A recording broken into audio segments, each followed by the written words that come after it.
By the 12th of July, nobody could keep the river back. You all been told?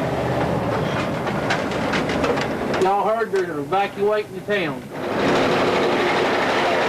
And like so many towns before this one, Hardin was about to become another victim of the Great Flood.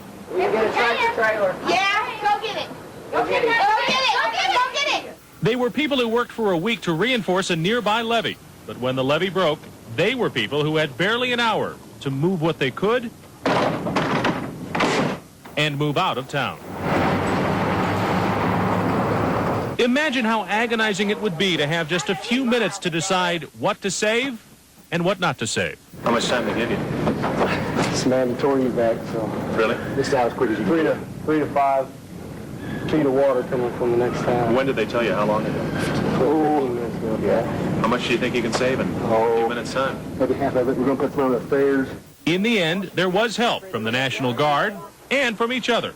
But in the end, it wasn't enough. A full month would go by before the water went away. Most of you know that on July 13th, 1993, the floodwaters broke through the levee at the cemetery and started the destruction of the cemetery and the town. By July the 20th, the floodwater had flooded in the basement of the church, and the floodwater had covered Highway 10, and by this time it was 6 inches deep in the front yard of the school. We have water in the church to about 30 inches or so, waist deep anyway.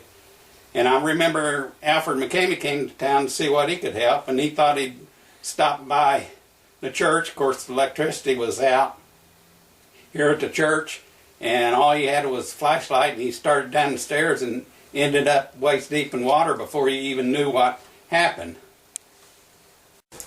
What I really remember about the flood the most was I had just bought my house on Parkway Street.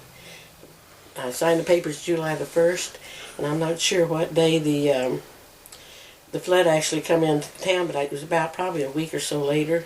When the water started coming all the way around town and everything, and they started moving people out from the outer edges uptown, because at that time they thought the center of the town would be safe like it always was. And they took them to the American Legion Hall. And it wasn't too long I went uptown because we could still go get groceries, and my son-in-law's mother was up there, and she's a widow. And she said they'd come and moved her out of her place up to the American Legion Hall. And I said, well, come on out and visit us. I said, we're all of us out at the house. So she said, no, I'm okay where I'm at. So it wasn't about an hour later, she sent word that she wanted to know if she'd come out, that they was going to move them out of American Legion Hall, because the water was going to get over the main part of town. So we was all out at my house, and they came around and told us we had to evacuate there too.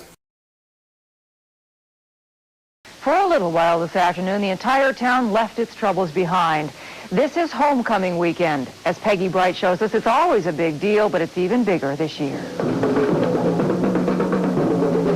Strike up the band and gather around Main Street. Hardin Homecoming Weekend has begun.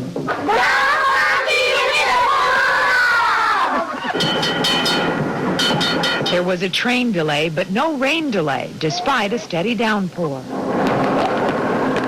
This is the biggest thing of the year for Hardin. Why? The crowd, the town, everybody gets together. And one more time, the town is gathering in the rain.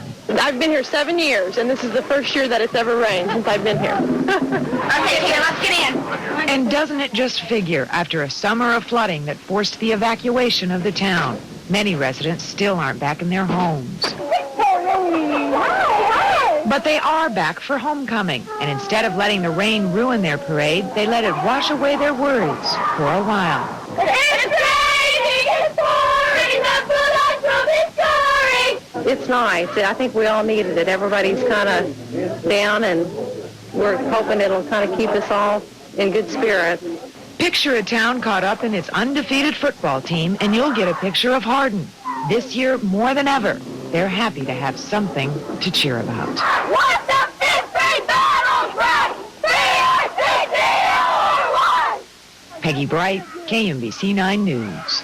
And as a matter of fact, the Hardin Bulldogs are ranked second in the state in Division 2A. And they'll play their homecoming game tonight in Richmond since their field is flooded out.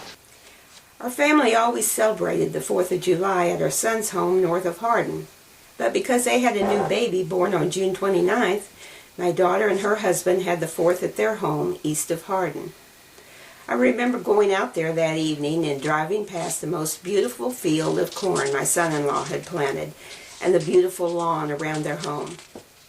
A month later, the cornfield and lawn was a mass of mud and decaying vegetation. Their outbuildings had dirty brown rings around them, showing how high the water had reached. Although the water was only about 6 inches deep in their house, for about 24 hours, it took them almost 6 months to repair the damage.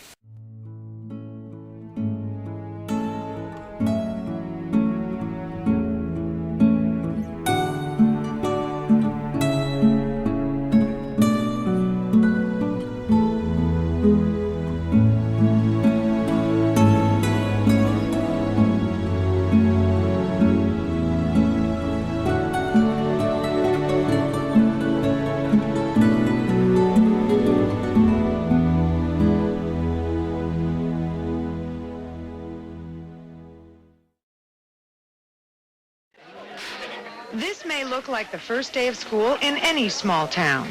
Any ideas you guys have? I'm open to them. And in many ways it is. Except this is Hardin, Missouri. And in this school of 217 kids from kindergartners to seniors, nearly all have been affected by the flood of '93. For them, being back at school is being back to normalcy. I wasn't used to living in a trailer, and then when I came here, it made me more comfortable. So what's it like to be back at school after a summer of flooding? I love it. But not everything is back to normal yet. The gym floor is still going in. Some rooms are still waiting for floors. Floodwater invaded this building like it invaded the entire town. But this is a town that survived the Great Flood, a town where a few of its residents decided to have a party on the flood's 1-year anniversary. You really got to know your neighbors. Yeah, and you're worried about people. You didn't know where everybody was, and so... Yeah. You didn't lose it. And you didn't lose anybody. And the fact that nobody died in this disaster remains a source of pride 1 year later. Everybody in the town got together. We all pitched in. We helped each other clean it up and throw it out. And we're starting over. We're still cooking it hard.